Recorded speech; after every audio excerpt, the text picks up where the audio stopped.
দিয়া ভাই এসো না। কি ব্যাপার বলতো? দরকারি কিছু কথা আছে। তুই তো এক্সাইটেড কেন? বলছি কি, তুমি তখন বললে না যে ওই নেট খেটে আর্য ব্যানার্জি অ্যাড্রেসটা জোগাড় করে দেবে। মোদি প্লিজ আমাকে একটু জোগাড় করে দাও না, খুব দরকার, প্লিজ দাও না জোগাড় করে। তার আগে আমার একটা কথা জবাব দে তো। কি জিজ্ঞেস করবে বলো না তাড়াতাড়ি, কি জিজ্ঞেস করবে? তুই ব্যাডমিন্টন খেলিস?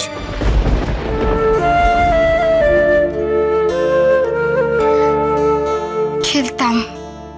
তার মানে সকালে যে লোকটা ব্যাডমিন্টন প্লেয়ারের খোঁজ করতে এসেছিল সে আসলে তোর খোঁজ করতে এসেছিল।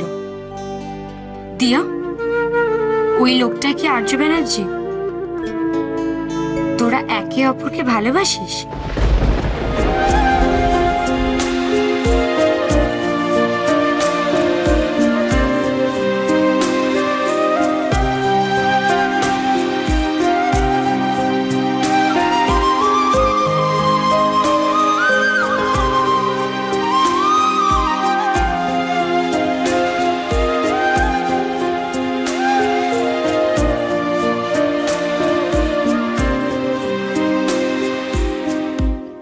না না না মোদি, তুমি ভুল ভাবছো।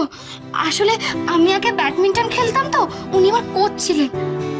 এখন আর খেলি না।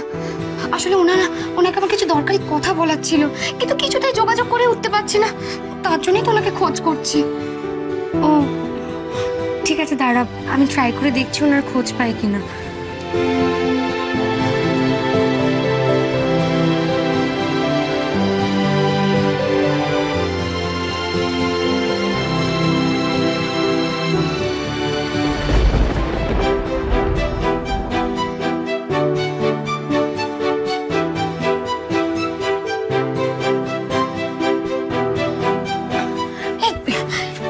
এই লোকটা আর্য ব্যানার্জি?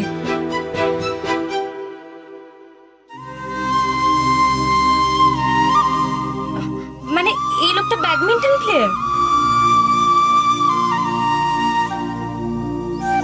হ্যাঁ, তুমি চেনো স্যারকে? আরে চিনবো না মানে? তুইও তাকে চিনিস? মনে আছে একদিন আমি তোকে নিয়ে গেছিলাম, আরে আমি যে বাড়িটাতে আঁকা শেখায়, মেঘ বৃষ্টি দুটো বাচ্চা।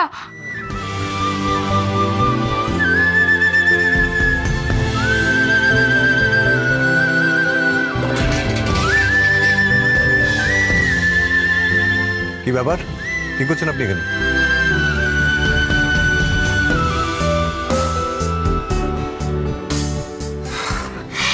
এই দিয়া, তুই কি এত ভাবছিস? মোদি, ওটাই স্যারের বাড়ি? হ্যাঁ রে, উনি তো ওই বাড়ির বড় ছেলে, বিয়ে থা করেননি জানিস তো, একলা মানুষ নিজের মতো থাকে। কিন্তু উনি যে এত বড় ব্যাডমিন্টন প্লেয়ার আমি সেটা জানতামই না। ইস, স্যার আমার এত কাছে ছিলেন, অথচ আমি। মোদি প্লিজ তুমি একবার আমাকে স্যারের বাড়িতে নিয়ে যাবে গো, প্লিজ একবার আমাকে স্যারের কাছে নিয়ে চলো না, প্লিজ আমার একটা হেল্প করো। হ্যাঁ নিয়ে যাব, কিন্তু তোর এত কিসের দরকার বলতো? আমি স্যারকে শুধু একটা কথা বলতে চাই।